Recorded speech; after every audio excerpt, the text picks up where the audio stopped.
Ketika saya berkunjung ke rumah Pak D saya yang sudah berusia 88 tahun, beliau sudah tidak aktif lagi berceramah kajian atau mengajar di pesantren di sekitar Malang. Dalam pertemuan singkat bulan lalu, kata-katanya membekas sekali ketika saya berkunjung ke rumahnya, di mana dia masih sigap kemana-mana, masih pakai sepeda pancal tuanya. Bahkan tahun lalu ke Madura masih dilakoni bersepeda untuk mengunjungi pesarian guru-gurunya di Bangkalan, Madura.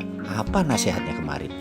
Kamu kan berani, ada baiknya kamu ubah Departemen Sosial di Kementerian Sosial dan usahakan dana yang ada di Kementerian Sosial tidak pakai dana APBN. Yang saya berkata, gak salah Pak D, gak pakai APBN, lalu dari mana uang untuk mensejahterakan masyarakat? Dia jawab cepat, dari zakat. Departemen Sosial mengambil zakat dan mengelola zakat. Mendengar pernyataan beliau, saya tidak serta-merta menjawab. Saya merenung. Perenungan itu sudah berjalan sebulan ini. Mengapa saya tidak menjawab? Bagaimana bisa menjawab? Karena Pak D saya sudah punya kebiasaan. Kalau dia memberi nasihat tanpa menunggu apa jawabannya, dia langsung meninggalkan saya sendirian di rumahnya. Dia ke belakang. Entah sholat hajat, entah apapun kebiasaannya yang membuatnya selalu hening. Pak D saya ini kuat diam, kuat hening, kuat baca, kuat kerja keras. Di usia 88 tahun masih masak, masih ke pasar, namun hanya mengajar dan ceramah yang tidak dilakukannya lagi. Dan kegiatan yang paling banyak hening. Menerima tamu hanya pagi, ba'da zuhur sampai setelah subuh hening. Zakat untuk membiayai masalah sosial. Menarik juga itu dalam pikiran saya. Sementara saya punya konsep lain untuk membantu pendapatan daerah dengan mengelola pajak penjualan untuk pemerintah daerah. Zakat untuk sosial oke.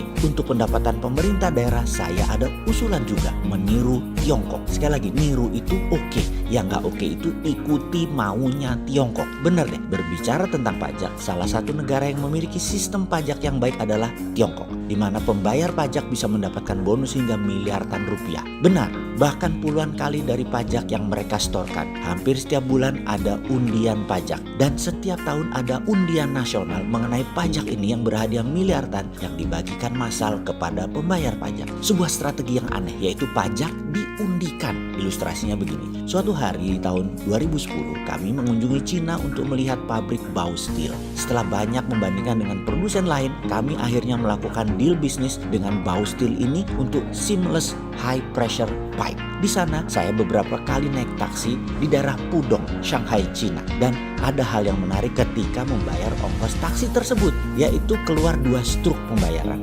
Satu untuk kita penumpang, satunya untuk pengemudi taksi tersebut. Hal umum pastinya, dua lapis tanda terima pembayaran. Saat itu saya langsung meremas struk tersebut dan saya buang ke sampah dekat pemberhentian taksi. Dan secara mengejutkan, supir taksi tersebut menghentikan jalannya kendaraan dan menegur saya dengan sopan sambil berkata, "You're not supposed to do that, sir." Nah ini, saya cukup terkejut dengan dua hal. Satu, bahasa Inggrisnya bagus. Dua, dia mengatakan sesuatu yang baru, tidak membuang struk. Saya pun serta-merta berbalik bertanya kepadanya, "What's wrong with that?" "Well sir, you can be a millionaire instantly if you not throw away those slip." Sebentar, millionaire instantly? How is so? Saya bertanya terheran-heran, dan entah mengapa saya tertarik untuk lebih jauh berbicara tentang hal ini kepada sang supir taksi. "Well sir, if you don't mind, I would like to take you for a lunch and tell me a little bit about it. Food are on me." Saya mengajak supir taksi tadi makan siang yang saya bayarin alias saya traktir. Asli, saya ingin tahu lebih jauh tentang struk transaksi tersebut. Dia mengangguk setuju. Kebetulan jadwal pertemuan dengan mitra Baosteel bergeser karena secara teknis ada hal yang harus mereka siapkan terlebih dahulu yang ternyata memakan waktu hampir 3 jam. Bagi saya, hal ini menjadi kesempatan untuk tahu sedikit tentang Cina lebih dalam, dan ditemani supir taksi yang fasih berbahasa Inggris dan santun adalah pengalaman menarik pastinya. Kami memilih sebuah restoran yang menarik menyajikan makanan asli Cina favorit saya, Sichuan. Di sana mulailah diskusi tentang struk tadi. Dia mengatakan di Cina untuk membuat pembayar pajak menaati kewajibannya, maka para pejabat keuangan dan perpajakan dibenahi terlebih dahulu. Awal-awalnya di awal tahun 2000-an, banyak pejabat Departemen Keuangan dan Perpajakan yang dipancung karena korupsi. Lalu dalam waktu singkat departemen ini menjadi bersih dan mendapat kepercayaan masyarakat. Singkat kata, setelah bersih, pemerintah Cina mengadakan undian bagi mereka yang menyetor struk transaksi untuk slip pembayaran. Misalnya begini, "Bapak kan naik taksi saya, lalu saya menerima uang Bapak. Saya adalah subjek pajak, jadi saya harus menyetor bukti terima uang tersebut dan membayar sekian persen pajak. Kalau Bapak buang struk tadi, maka bisa saja saya tidak melaporkan. Toh pemerintah tidak tahu. Tapi apa yang terjadi kalau Bapak memasukkan slip pembayaran tadi ke counter pajak, tapi saya tidak memasukkan laporan, maka terbukti saya tidak taat pajak. Di disinilah saya bisa dihukum. Lalu hubungannya dengan milioner apa? Saya masih penasaran. Oh begini katanya, setiap bulan ada kayak undian yang dikocok dari tanda terima tadi yang dimasukkan oleh baik penjual atau pembeli. Jika nama Anda keluar, pastinya Anda akan mendapatkan hadiah. Ada yang kecil senilai transaksi, ada dapat rumah bahkan ada ribuan dolar Amerika nilainya. Dan itu yang saya katakan Anda bisa jadi milioner. Setiap Anda dapat stroke, tulis nama lengkap Anda di belakang stroke dan nomor telepon. Itu nanti nomor kontak Anda. Coba nanti Anda bayar makanan kita ini dan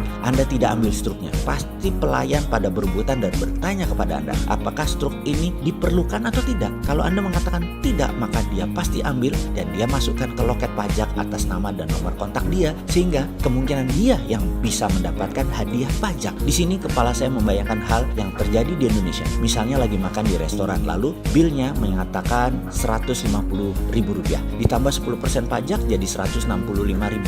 Tahu dari mana mereka pengusaha tersebut menyetor pajak? Kita sulit membuktikan. Namun kalau pakai cara di Cina pasti ketahuan, karena jika mereka tidak melaporkan, sang pelanggan yang melaporkan pasti ketahuan dan negara diuntungkan. Coba pemerintah Indonesia mau meniru cara ini dengan memberikan bonus gede-gedean buat undian tadi. Ya 30% dari pajak tadi deh dibalikin ke rakyat. Pasti seru, pasti masalah ekonomi bangsa sedikit terbantu. Selamat belajar hingga ke negeri Cina. Wah ini ora ikuti, mosok milih manut terus sih.